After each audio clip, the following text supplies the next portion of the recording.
What's up, guys? It is Thursday, July 23rd. I was going to try and do this tomorrow, but and do it from the mountains. And actual, instead of just having the landscape of the mountains, I had to switch it up for you so I can at least kind of meet my promise. But not working out that way. Utah is a holiday tomorrow, a state holiday, and the guys who are getting this all put together for me, as far as to do all the editing and send this thing out, they're off tomorrow. So I'm going to respect the time they're taking and get this out to you today on Thursday. Nothing real huge to report out there, other than bonds are looking pretty good today. It's, in fact, we've seen them kind of get a little bit of strength at the top of the trading range. They could bounce right off that. It looks like that's what they're doing right now, bouncing off that top and staying within that range that we've been at. What's really interesting here is jobless claim came out 1.43 million. We've been staying around the 1.3-ish for a while. So it's kind of interesting. We're starting to see them jump up a little bit more. So that could be something that could be affecting things in the future if jobless claims continue to go on the rise like this. And what's really interesting, the stock market shakes it off and keeps cranking. They want the stock to rise. There's a drive for it.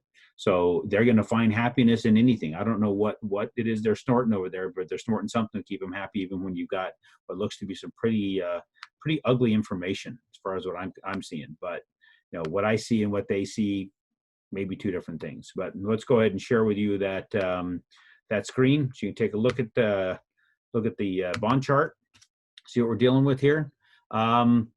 Look, just staying within it, right? The 3% coupon, it climbed up to its peak. It put right back down to where we were these last couple of days. It's staying just within that channel. So I'm not seeing anything that's going to really convince me to go one way or the other.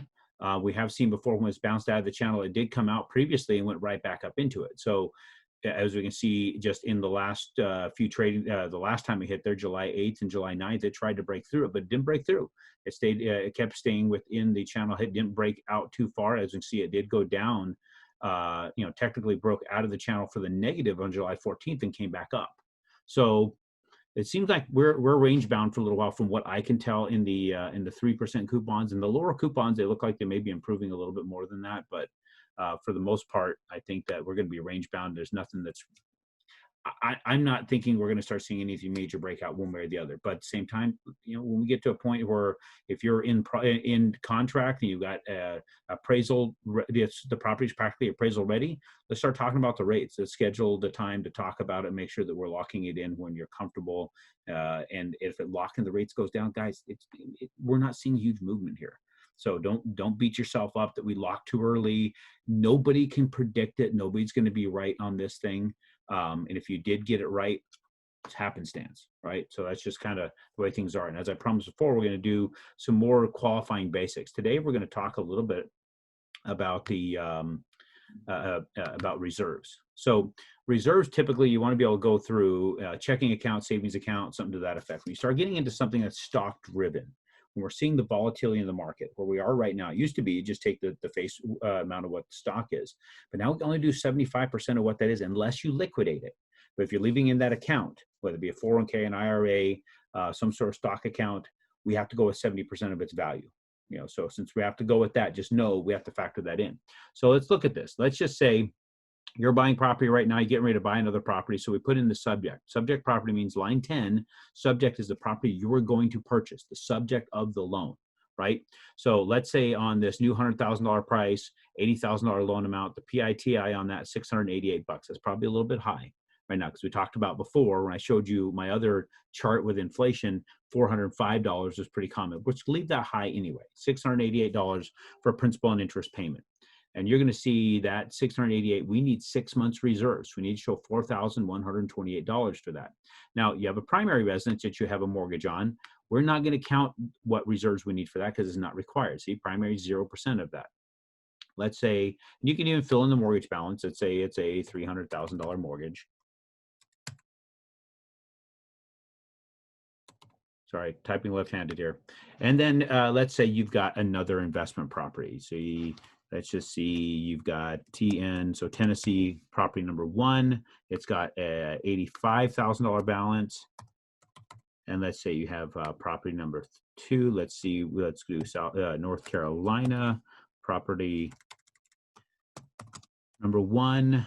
and let's say that that is a $100,000 balance. And let's say you now have, oh boy, let's go with Ohio property number 1 with an $85,000 balance. And then you purchased a Tennessee, another one at some point, and that has a $75,000 balance.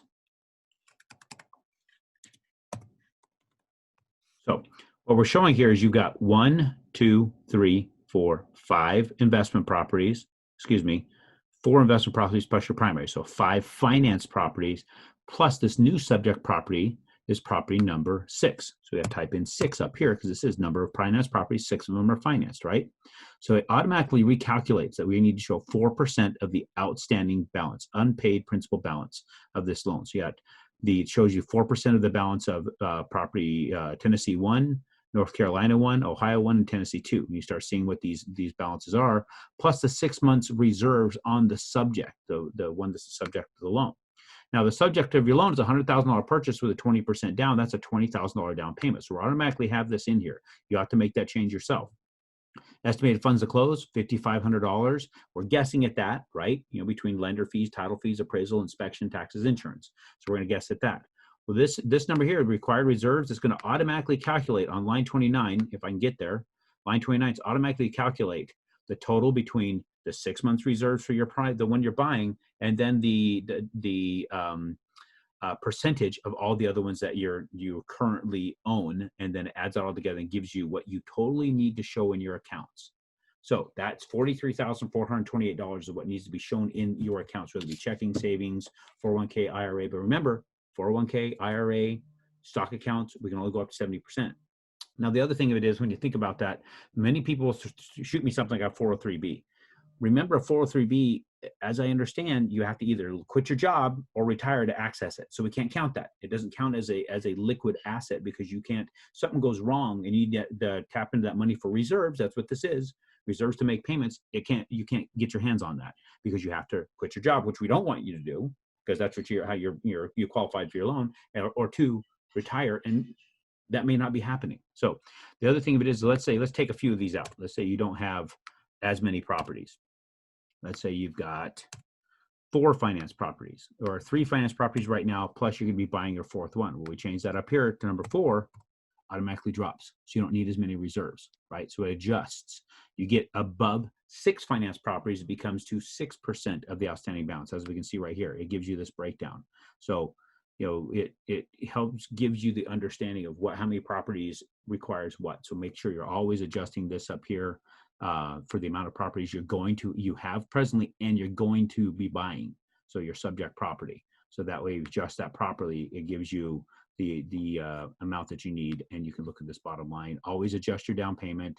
Always adjust your closing costs for whatever it is you're buying. If you're buying a $200,000 house with 20% down, you're going to move that to $40,000. So it's a good tool that we use, a calculator we use. If you're interested in it, shoot me an email asking for the reserve calculator, and we'll get you a copy of it. It's something we're also going to have a tool up on the website. In fact, we'll just see. I'm going to check on our website, guys, and see if we can get that up there. So, and if we are, and we can see that this tool hitting the website soon, then I'll see if we can get that up there really quickly so you have this available to you. So just some things to note. Appraisals, they're taking longer, guys. The amount of demand for loans right now is really, really squeezing our capacity to get loans done. The people that are ordering appraisals, their capacity to get them done quickly is taking a little while. So, we're pushing like crazy to get these 30-day closes done. We just know if we have to wait, we have to wait. We don't have control of those guys. I can't yell at them. I can't put pressure on them. And putting pressure on a person who has their finger on the trigger for the value of the house, sometimes people let their emotion get to them. If they get angry, I don't know how that works to be in the favor of the value. So something to consider. I appreciate you guys watching. Appreciate you subscribing. Drop me an email if you're looking for the calculator. We'll get that to you and also see if we can get that out on the website. Thank you.